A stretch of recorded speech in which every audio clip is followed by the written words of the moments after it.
Mereka bukanlah manusia super yang tahan api ataupun bisa membelah sungai.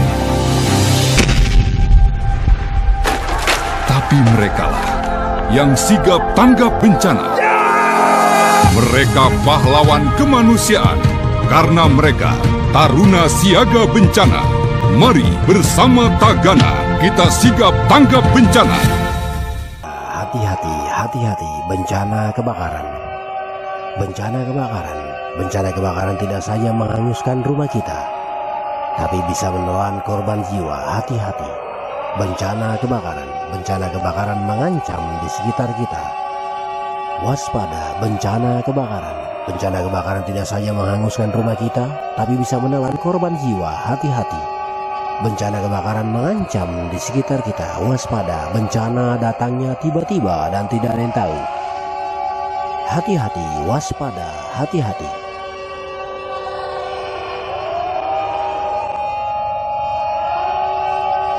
Pada semua jajaran di mana saja kau berada, saudaraku, ingat pesan saya, jajaran siaga.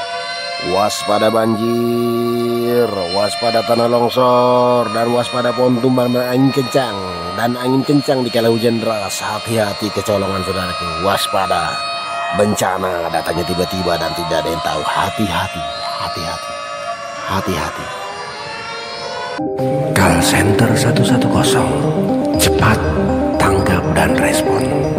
Call Center 110, bebas pulsa.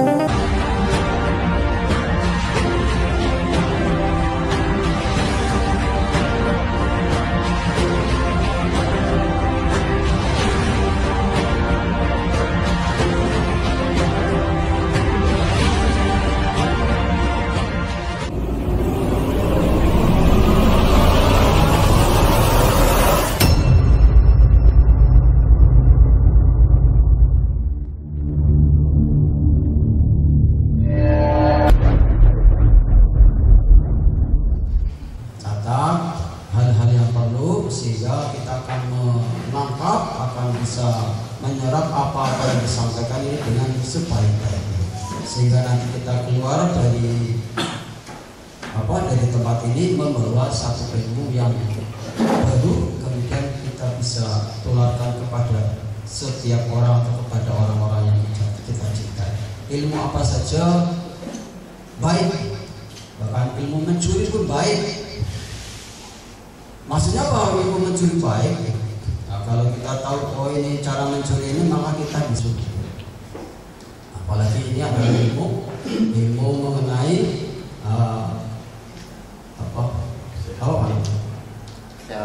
kesehatan atau hidup sehat, hidup alam, hidup yang sehat, hidup sehat di bumi yang sehat. Maka saya harapkan kepada kita nanti serap ilmu sebanyak-banyaknya, semaksimal-maksimalnya, sehingga nanti akan bermanfaat bagi kehidupan kita, di keluarga kita, di masyarakat kita, dan nanti kita tularkan kepada orang-orang kita sayang. Saya kira itu. Kemudian kepada tim, kami persilakan gunakanlah waktu yang kita punya dengan sebaik-baiknya. Demikian, terima kasih. Sosialisasi ekoenzim hidup sehat di bumi yang sehat saya nyatakan dibuka.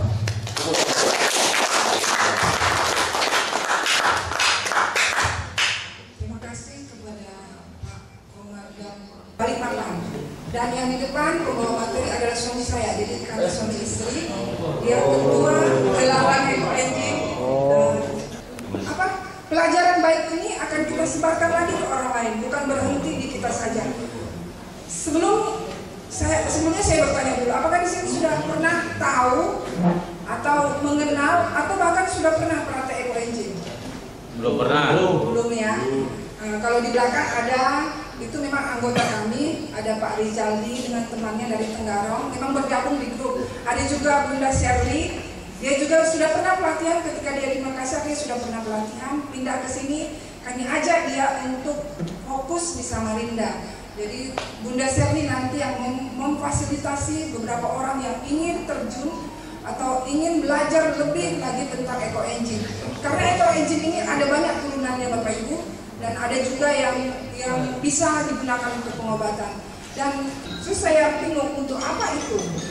Ternyata dia bikin fermentasi dengan menggunakan ember begini, nanti ditutup selama 3 bulan. Terus saya pikir kalau limbah buah pasti akan berulang, kotor lagi diambil dari sampah dari pasar. Tapi ternyata Bapak Ibu setelah 3 bulan panen, sehingga kami mengatakan ini cairan multifungsi, ada banyak manfaatnya, bisa digunakan selain sebagai pupuk tanaman, bisa juga digunakan sebagai pengepel, sebagai cairan pembersih kaca, cairan untuk pencuci mobil atau kendaraan Bapak Ibu, dan banyak lagi untuk kesehatan juga banyak. Jadi mari yang sudah bergabung di sini, lewat kita nanti kita sebarkan ilmu ekoenzim ini ke orang lain, lewat grup-grup kita, lewat tetangga kita, dan seperti kami, lewat keluarga kita dulu, kita sebarkan semua manfaat ekoenzim. Terima kasih, dan kita akan masuk ke materi. Satu lagi sebelumnya, karena waktu kita sudah jam 11, nanti kita akan ekoenzim. Dan YBHI itu adalah sebagai perpanjangan tangan dari PBB untuk ekoenzim. Kenapa kami berhak menggunakan logo PBB? Nah ini terus kemudian, untuk sementara ini sekarang kita sebutnya Rumah Budaya Hijau Indonesia, itu pusatnya ada di namanya sebagai legalitasnya PTS. Ya itu kita sekarang berada di, ya kebetulan saya sebagai administrator untuk seluruh region yang ada di Indonesia, jadi cukup banyak Bapak Ibu waktu yang saya pergunakan untuk menemukan formula ini, dan dia memang sekaligus juga sebagai ketua petani organik Sulaiman. Dia melakukan penelitian 30 tahun, terus kemudian supaya ini bisa tidak dimonopoli oleh orang kapital dan ini bisa menjadi milik seluruh masyarakat yang ada di dunia, sehingga secara ekoenzim tadi sudah saya sampaikan juga bahwa Indonesia Sosialisasi Ekoenzim adalah Yayasan Budaya Hijau Indonesia melalui relawan ekoenzim Indonesia. Dan sekarang ini Dr. Sultan ini sudah menjadi wanita di Thailand sana, jadi rambutnya sudah pendek seperti bapak-bapak kita, dan dia sudah tidak memikirkan juga, dan sudah kebalikannya dijalankan. Next berikutnya. Ya, apa itu ekoenzim?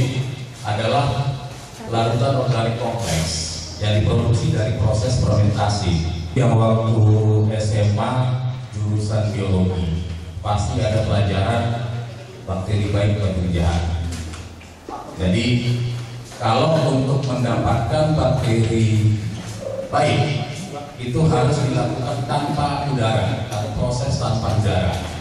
Nah, kalau yang bapak-bapak yang banyak dilihat di toko-toko di lemari pendingin yang botolnya segini. Oke, terus kemudian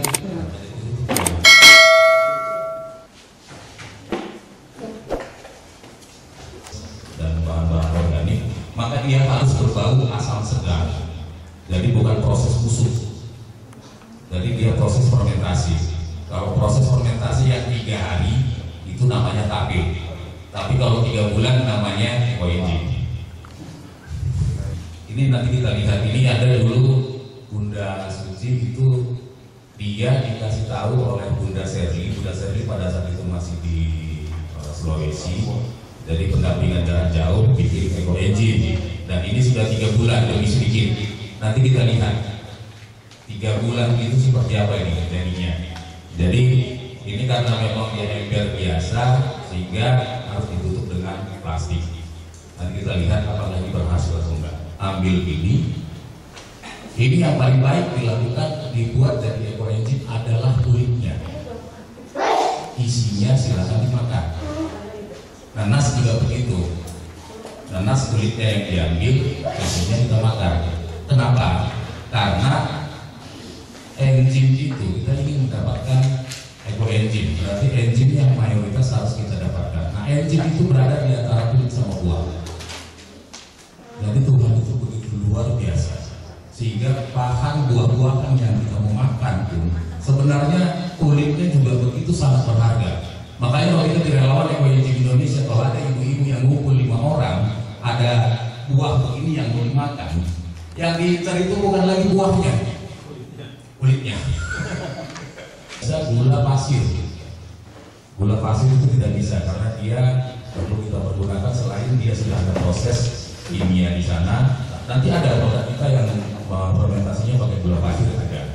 Nah ini gula merah atau molasses. Jadi kalau gula merah dengan molasses ini adalah gula merah ini. Menggunakan gula merah. Nanti kalau ekoenzim yang ini kita buat warnanya juga nanti akan begini. Nah kalau yang ini dari molasses, tetes tebu. Jadi kalau untuk pertanian ini lebih baik karena mineralnya jauh lebih tinggi. Jadi molasses itu dibanding dengan gula merah, mineralnya lebih tinggi. Jadi kalau untuk dunia pertanian, untuk peternakan, atau ada petani-petani juga di sana itu anggota kita. Nah itu lebih baik menggunakan molasses. Tapi kalau untuk keperluan rumah tangga, kita pakai gula merah. Tapi kalau misalnya untuk pertanian juga nggak ada molasses, adanya gula merah, ya monggo. Cuma memang lebih mahal. Ini sudah formulanya tetap. Jadi kenapa begitu luar biasa? Karena memang rumusnya juga 3-1-10. 3 sama 1 kita gabung jadi B, 1 sama 0 jadi bio. Bio juga. Makanya di dunia itu sering disebut bioengine atau garbage engine. Jadi engine dari sampah-sampah. Oke, kita lanjut 2. Lidah mertua. Saya ada lidah mertua atau di rumah lidah mertua ini.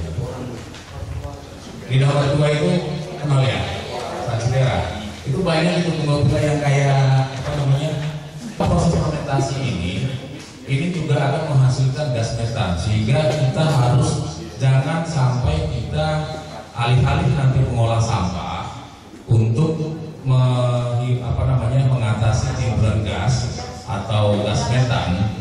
Nah itu kita juga pada saat kita fermentasi juga ada gas metan, sehingga harus kita imbangi dengan Sansevieria. Sansevieria ini adalah tanaman yang 24 jam. Sansevieria ini sangat baik sebenarnya ditempatkan di rumah.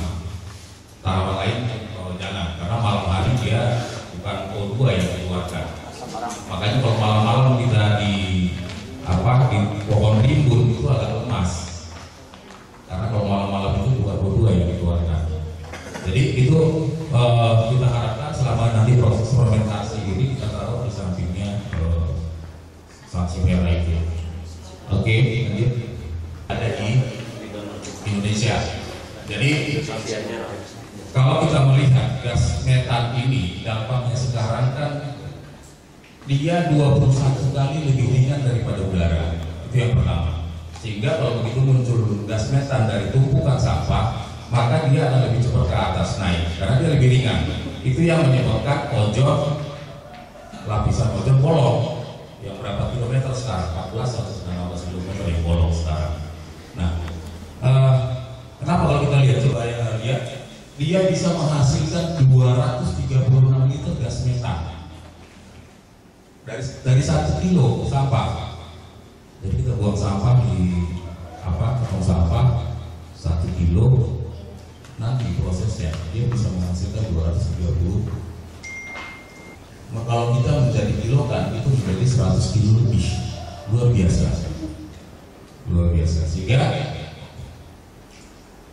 kalau kita melihat 38,4 juta ton sampah dari orang Indonesia menghembuskan 4,2 juta ton gas metana ke udara. Luar biasa. Oke, lanjut. Ya, ini efeknya adalah pakai sorbet atau sapu tangan. Itu akan menaikkan saturasi tubuh kita. Artinya kandungan udara dari O3 menjadi O2 itu akan menaikkan saturasi dalam tubuh kita. Itu salah satu dari O3. Kenapa saya bilang tadi saya nggak peduli bapak-bapak ini mau kena COVID, mau apa? Saya nggak peduli. Karena saya punya ini. Jadi, oke, terus kemudian kita dalam hal membuat ekoenzim itu bisa 20 kali lebih panas daripada CO2. Jadi artinya itu lebih jahat daripada knalpot kendaraan kita. Oke, kemudian ini sampah nasional. Oke, lanjut. Ya, terus kemudian sampah dapur. Nah, kalau sebenarnya kalau kita bikin begini, formula tadi kita sudah lihat 1,310. Nah, kalau bisa misalnya kita ada hajatan di rumah, ada banyak kulit semangka, kulit jeruk dan apa sebagainya, olah jadi EcoEngine. Jadi nanti kita akan lihat seperti apa program BK ini membuat EcoEngine itu tidak bersusah payah lagi nanti membuat karang gembus itu tidak bau lagi. Itu gampang. Itu sudah sering kita melakukan program tuang EcoEngine ke sungai supaya biota di sungai itu menjadi sehat kembali. Nah, jadi itu terus kemudian dia juga bisa menjadi satu kompos dan lain-lain semuanya. Jadi lanjut berikutnya lagi. Nah, ini adalah kandungan dasar dari EcoEngine. Jadi pada saat kita sudah melakukan fermentasi 3 bulan minimal dengan saat ini, itu ada asam asetat. Asam asetat itu atau asam organik itu paling aman kita buat menjadi pembersih. Jadi kalau misalnya ini kita pakai untuk siapa yang punya, bagi teman-teman yang punya mobil atau mobil biasanya itu kalau habis kena hujan 2 hari kemudian, kalau kita beli yang di toko itu sudah beli, kena tangan panas. Kalau ini yang asli ini selalu saya bawa kemana-mana, di mobil ada, di ini ada. Jadi kalau ini aman. Tapi kalau kita pakai untuk mencuci mobil, ini akan bersih.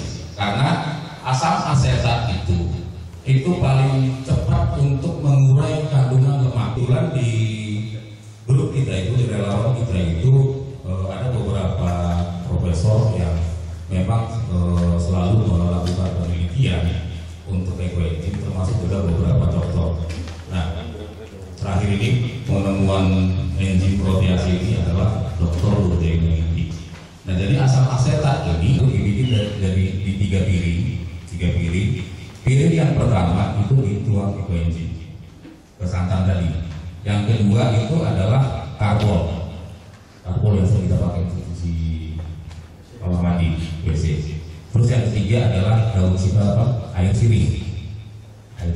Nah, kita melihat dia mengamati itu, ini mampu mengurai lemak yang ada di santan itu 45 detik. Yang bahan kimia tadi itu 54 detik. Nah, yang sirih tadi itu sekitar 1 menit 5 detik, jadi 65 detik. Jadi dengan pH-nya dia juga, jadi ini pH-nya rendah. Jadi dengan pH yang rendah itu juga dia akan mampu menekan pertumbuhan virus dan bakteri. Itu dari poin 1. Jadi saya dulu lama bekerja di pabrik kimia. Itu di sana kita ada suksor dan lain sebagainya. Jangan coba-coba. Jadi kalau itu kena ke badan, melepuh memang dari bakteri asam laktat. Tadi kita sudah sempat sebutkan di minuman yang ada di lemari pendingin itu ada lactobacillus. Ini juga ada salah satu ada lactobacillusnya. Kalau secara simpelnya saja kita buat EcoEngine dari pisang. Dengan bakteri asam laktat itu bukan cuma 1, jadi ini cukup ratusan jenis. Makanya manfaatnya itu cukup beragam baik di rumah tangga maupun di pertanian dan lain sebagainya. Nah, bakteri asam laktat ini bisa kita dapatkan maksimal kalau kita memfermentasinya itu tanpa ada udara, tanpa ada keluar masuk udara. Jadi ini begitu difermentasi, ditutup, nanti dicampur, dia benar-benar kedap, tidak ada udara keluar masuk selama 3 bulan. Nah, kemudian itu supaya apa? Kalau kaki berada di kondisi pH rendah, maka semakin turun pH-nya, pertumbuhan asam laktatnya semakin tinggi. Jadi kalau kita mau lihat nanti itu ada, bisa kita ukur dari TDS. TDS itu adalah kerapatan bakterinya yang ada di dalam. Oke, kemudian makanya kalau kita bikin EcoEngine dari sisi kita itu kita sebutkan minimal 5 jenis buah. Supaya apa? Supaya kandungan bakteri asam laktatnya semakin bervariasi. Jaminannya adalah lukanya tidak akan infeksi. sehingga begitu dibawa ke rumah sakit ataupun enggak, maka akan lebih cepat sembuh. Konsekuensinya itu kalau sering kita bawa ini, sehingga makanya saya memang sering bawa. Dan kalau misalnya ada yang luka atau apa begitu, ya sudah saya semprot. Dan bilase dan protease itu ada di sini. Itu yang mengurai makanan kita supaya bisa diserap sama bulu-bulu yang ada di usus, bulu halus. Obat flu di rumah nggak perlu lagi. Jadi kalau saya di rumah, walaupun selama ini saya nggak ketombean, tapi saya pakai juga kadang-kadang untuk mandi, untuk membersihkan bakteri yang ada di sini.